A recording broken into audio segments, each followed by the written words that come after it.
have a seat by the fire and welcome yourself to another episode of One Shot, One Quill. There are no hosts to welcome you. You have to do it yourself. He's out back chopping lumber, you see, the host. I'm the stand-in host, Spencer, as well as my co-host, Ben. Yeah, this is a... I'm just going to bring this up. You sometimes take a weird energy with these intros. Sometimes? I strive for all the time. It's disappointing to hear that I don't hit that every week. Like this one's kind of a weird fireside chat thing. I'm kind of expecting you to be rolled out and be FDR in a wheelchair before you get up and do a musical dance number or some, FDR? Is that, as in... We can't say those words on this show. Ben, do you care to explain to folks what exactly we do on this show? Yeah. This is a podcast in which we we don't randomly brainstorm. This is a podcast in which we brainstorm. We're so random, though. We really are. We're so quirky. This is a podcast in which we brainstorm a tabletop RPG campaign, normally in the fantasy setting, though we've done a number of other ones. We do it by taking a listener-suggested prompt and 2 listener-suggested items. We roll random numbers for those tables, mish-and-mash them, get a little idea by which to start brainstorming, and then we hope by the end of it that you have something to use to finish it, I guess. We don't finish it. That's important. We're not drafting dungeons. You gotta listen to a different podcast for that one. We need to let them figure that out naturally, because when we say it at the offset, I feel like it scares away anybody who wasn't already scared away by my fireside chat.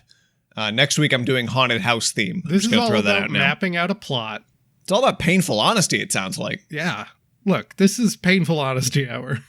If I were a premise, it sounds like I'd be a 1 through 14, Ben. I'm channeling the energies. What could it possibly be? What number could it be? Spencer, if you were a premise, I think you'd be a 11. A volcano is erupting next to a city, and there isn't enough time to save everyone. Short and sweet. Yeah, short and tragic. No, that's sweet. That's whenever I think of a rom-com, I'm like, how could they mix a volcano into this?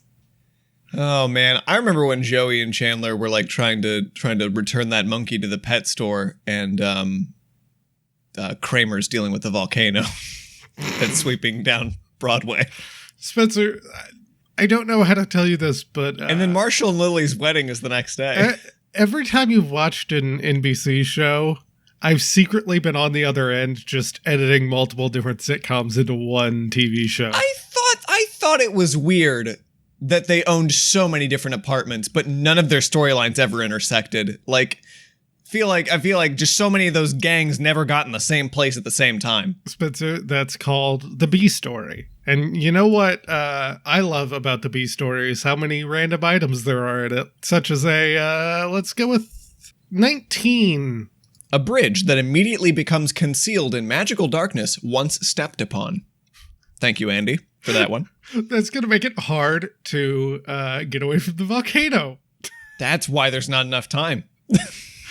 I already know the answer to that one. The first person stepped up. They're like, hey, I found this bridge. And then everyone was like, where'd the bridge go? Andy had, as he does with a lot of items, had some additional info. Oh, I have chosen not to include it, but I will let you know one of the original drafts on the explanation for this bridge was a wizard was cursed to become a bridge. And there was a real, Jack called it an Aesop kind of fable. I'm calling it like a weird Twilight Zone curse of he had to be walked upon for 5 contiguous miles in the same crossing before he would turn back into a man. So some idiot would have to get on that bridge and just walk laps for 5 miles. No, that's why there's not enough time. They're like, hey, we can get this wizard to stop this volcano. We don't know where he is, but we have a feeling that if we walk back and forth on this bridge for 5 miles, but we don't have enough time because of the volcano. And what I'll add to it, and I believe this detail we should keep, is that the bridge becomes concealed in magical darkness. This is to the effect of every time you walk to the bridge, when you get to the halfway point, you can no longer see, and no matter what you do, any movement you take spits you back out the end you came from, so you cannot cross it. Ah, so it's like some sort of Twilight Forest. Lost Forest? I don't know. Kind of Lost Woods? Yeah, that sounds right. Kind of like, Mario 64 stairwell also. It's just, listen, this is some N64 puzzle. It's kind of like the opposite of the bridge to Terabithia. Because you know how wasn't a real bridge, but it got you to the other side? This is a real bridge, but you always come out on the side that you entered on. And also, more than one girl dies in this one. This is a bridge to not Terabithia, and to nowhere else for that matter. Our second item will be a 7. A bag of colored beans. Eating one causes the eater to blurt out a swear, determined by the color. If planted and watered at least once for 4 days, on the 5th day a sudden bean sprout child shall wait to be plucked. This sprout child is colored the same as their origin bean and only says their respective swear. What the actual fuck, Jack? This was like at least 10th on your list in numerical order. You weren't scraping the bottom of the barrel for that one. This feels like the type of thing that Jack has been waiting. Like, he just formulates random items in his mind, and this is something that he was waiting for someone to say, give me a list of magic items, and he's like, all right, it's gonna be my Bean Boy bag. This sounds like some fucked up Ukrainian folklore, like some Eastern European babushka, like, kind of raises you to, if you swear too much, I'll turn you into a bean child, and that's the only word you can say. I see that you've stolen some of my lentils. Well, now you must plant 6 of these beans from my Bean Boy bag. Do not eat them or you'll have to say the word bastard 17 times. So here's my idea. It obviously has to take place in a town, because, quests have to come from towns. That's a rule in D&D, or any tabletop RPG. This is not going anywhere. So you're in a town, and this town, I'm going with the wizard thing with the bridge. That's got to be it here. So this town has this volcano, which has been kept at bay by something. Probably the wizard, I think. The wizard has now been cursed to be a bridge, as all wizards eventually will be. That's just one of the truths of life. That's one of the things that happens to all wizards. I mean, you can't be a wizard and not eventually become a bridge that when someone steps on it, shrouds it in magical darkness. Bigby, Mordekainen, Leomund. I'm just saying, y'all better watch your fucking backs. We're coming for you. So the wizard that kept this volcano at bay has been turned into a bridge. So I don't think the volcano is actively erupting. I think that the volcano is about to erupt. Maybe we get a bit of a metaphor thing where the people in the town, even though they've been told that the volcano is about to erupt, don't want to leave. So it's not so much as there's not enough time as in there won't be enough time. Okay. You, armed only with these swearing beans, have to figure out a way to either, one, get the wizard back, which I guess walk 5 miles of the bridge that you can't walk across, or 2, stop the volcano. Now, to stop the volcano, did I remember right that to get to the volcano, you have to cross the impossible bridge? I think that that's a great idea. That was not something I suggested, but I can't think of a better way to do that. It was part of what, if I may, it's part of what the only 2 ideas I had, which was the impossible bridge is what you must cross to get to the volcano, which I'm assuming once you get to it would be as easy as cranking the off switch. I don't fucking know, but no, wait, I do know. Wait. Oh, I'm getting a call from Jack. Wait a second. Oh, he says to throw the Bean Boys into it. You read my mind! Yes! So my thought is to appease the volcano, it needs a sacrifice. Or should I say a snackrifice? A snackrifice. That, in fact, is even better. And they're like, well, shit, we wish we could take the volcano to Flavortown, but we just don't have anything to give it. And as the innkeeper's saying this, these bratty bean boys are running around because he just explained to you 10 minutes ago that these piece of shit bean boys have been plaguing him after he got ripped off by a witch doctor. Wait a second. Okay, here's an idea. Okay. They know the wizard's been keeping this volcano at bay, But before that, there was folklore that they had to sacrifice someone to the volcano to keep it from erupting. But nobody's willing to be sacrificed to the volcano. But you do get these bean boys. Which are right. And all they do is run around and say, piss. Yeah, piss. They run around and go, kick you in the shins. Bumpus, which is like, oh shit, don't say that in this town. Oh, bloody! It's a European setting, clearly. All those European volcanoes. So maybe... Infamous. Maybe the one shot is rounding up these bean boys. So you got to do a bunch of, you got to kind of catch the bean boys, which are like local ne'er-do-wells. They're like the kids in Termina in Majora's Mask that like you got to fucking chase them down because they're running around causing a ruckus. Yes. That's perfect. You got to do some, I suggest some athletics checks or a creative use of grease to knock them on their ass or use some ball bearings, something like that. Maybe we come up with, well, let's say there are 4 of them. Let's come up with some things you could do. Number 1, off the top of my head, one of them's hiding if anyone gets too close to it. So the way you have to, let's say they have dark vision, just for fun, okay. As all beans do. Okay, so the bean boys have. All beans are able to see in the dark. It's where they thrive. Yeah. So this bean boy has dark vision, so just hiding and trying to sneak up on it is going to be hard. But if you hide and sneak up to it while yelling a swear word, the bean boy's going to think it's just a friend. And then you can jump out and grab the bean boy. Its guard will be lowered. It thinks its bean brethren is coming to yell shit at it. Yeah, if you just walk up and you're like, shit! I like that. I was thinking another ways you could... the thing yells... its swear word, as it compulsively does, but it stops when you get too close to it. So you could describe for each turn, it's sort of like a hot and cold. If you can hear it yelling, bitch, you know that you are more than 20 feet from it. And once it's silent, oh, you're closing in. I think another one is maybe hiding high up on a ledge. Oh, of course. And it's doing this thing where every time you climb up and you get just close enough to grab it, it just jumps off. Or it jumps to the next roof. It's a bean, so it's not subjected to the same force of gravity, as all beans are slightly anti-gravity. Beans are a climbing fruit, I've always said. The legume is famous for sprouting up little walls and shit. And then the 4th one, you gotta pay him $10. Yeah, that one just wants money, and then he'll do it. But what's stopping you if you don't? What is he like hiding in an impenetrable box? How does he communicate that if he only yells swears? That's the puzzle.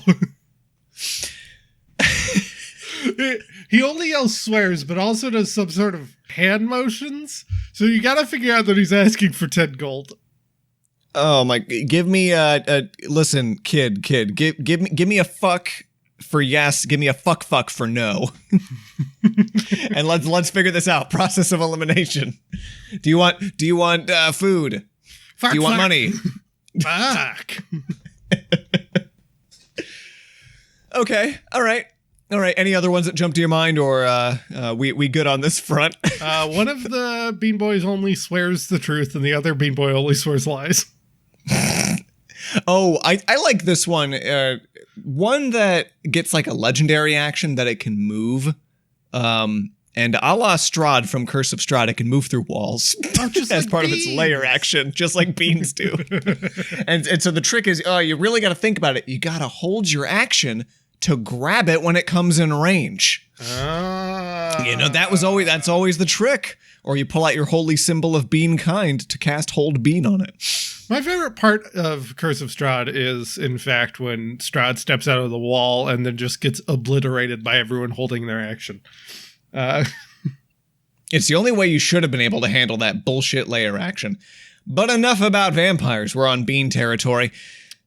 So this bridge, I think you and I both agree, obviously, it's a wizard that's been cursed to become a bridge. Mm-hmm. As all bridges are. Maybe was it a hag? Was it a hag that he had a love affair with? That cursed him? Yeah. Oh, I think so. She's also the one who made the beans. Yep. This is all, we've accidentally doubled over the entire part of the premise I cut from Andy's original suggestion. So congrats, we've come full circle. Andy's was the natural conclusion all along, was that a hag cursed the wizard. Now, the beans are her concoction. That I knew from minute one, that these were some strange monkey's paw beans that she sold to the tavern keep, and they've just gone out of control ever since, because, God, nothing but a bunch of potty mouths in there. How do you get across this fucking bridge, period? Like, how do you deal with that? Well, I mean, what is the curse? Because curses are usually very specific as far as wording goes. Right. Is there something about, like, walking a mile in your shoes or something? Well, I was just thinking if you shuffle across the bridge, then you're not stepping across the bridge. Oh, that's good. Yeah. No man may ever walk across you. And so, like, if you fucking skip or if you crawl. Yeah. If you're a woman. You're good to go. That's great. I really think it would. What if that's his kink? 'Cause he's only content with women walking across him. It would be so obvious, though, if she said no woman may ever walk across. What if it's no man may ever walk across me, nor any woman wearing shoes, if you know what I mean? Wink, wink. Weird that they etched that one into the stone across the archway of the bridge. I think we've got ourselves a solid piece of fiction here, Ben. Let's get. There's one more thing I think we need to get down. When they get to the top of the volcano, what's there? Did they just throw the Bead Boys in and that's it? I think you could get a little metaphysical. You could get religious with it. You could have the volcano itself call out in the primordial tongue, saying, I will stave off my molten rage, my acid reflux, if I could get just a little zest. You could also have yet more carved prophecies on the cliff face that dictate that a sacrifice will stop its eruption. You could also have the hag give them that knowledge. Or the townsfolk. Maybe the hag is there. Maybe she's at the top of the volcano and she's like, oh shit. You figured it out. I also live within range of the volcano. Throw those Bean Boys in there. I've been waiting to make a live sacrifice, but dadgummit, I gave away my bean child maker. So this is all coming together. You work with the hag to throw all the Bean Boys in as they swear up a storm at you. Do you think the hag had a thing for swearing? Like she either did it a lot or she hated people that did it? You walk up there and the hag's like, to people. I'd be mortified if I'd gotten up to the top of this mountain and the first word out of her mouth was a swear. I'd be like, fuck, it's the final boss. This is what they become when they're left unchecked. I bet that is what they become. It's just a little bit of flavor for you to tell your players that if they leave the Bean Boys unchecked, they will turn into a hag like this one. This is, I think, Ben, you and I, working alone, this is probably the best, worst one we've created. Oh, definitely of the ones that we have released. What do you want to call this one? I've got two ideas. Number one, just standard for names that I go with. I got Potty Mouth, Snackrifice. That's really good, because all I had was Bean Unseen. And that's also very good. But the other one I did have was Lego My Legumes. Oh, that's also good. Mean Bean Machine is in my head, but I can't. There's not a machine to this one, is what. I'm a big fan of Snackrifice. I think we're gonna roll with it. I don't think we could just call it Snackrifice, though. I think that is trademarked. What was your whole title there? It was something Snackrifice. I think it was. Let's go Snackrifice : Potty Mouths. I like it. Thank you once again, folks, for tuning into another episode of One Shot, One Quill. That makes the volcano a big toilet. It does. I don't want to explore the ramifications of that. I want to continue the credits. The town my safe is called space. Diarrheaville. No, Ben, this is tag. I've hit safe zone, and you can't hurt me anymore.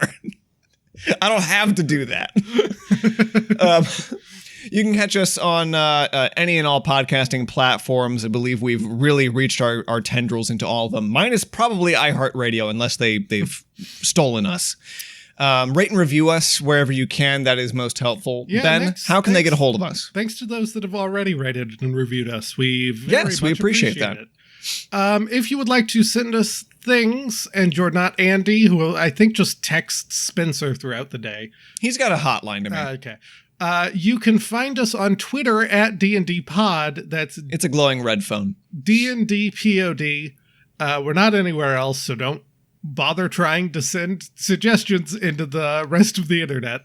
You can write a letter, put it in the mailbox of a abandoned home on the east side of Michigan, and I might get it. Yeah, and as far as that goes, feel free to direct message or just outright tag us. I'm on there quite a bit, so I will see it. I'm not. I'm terrified of Twitter.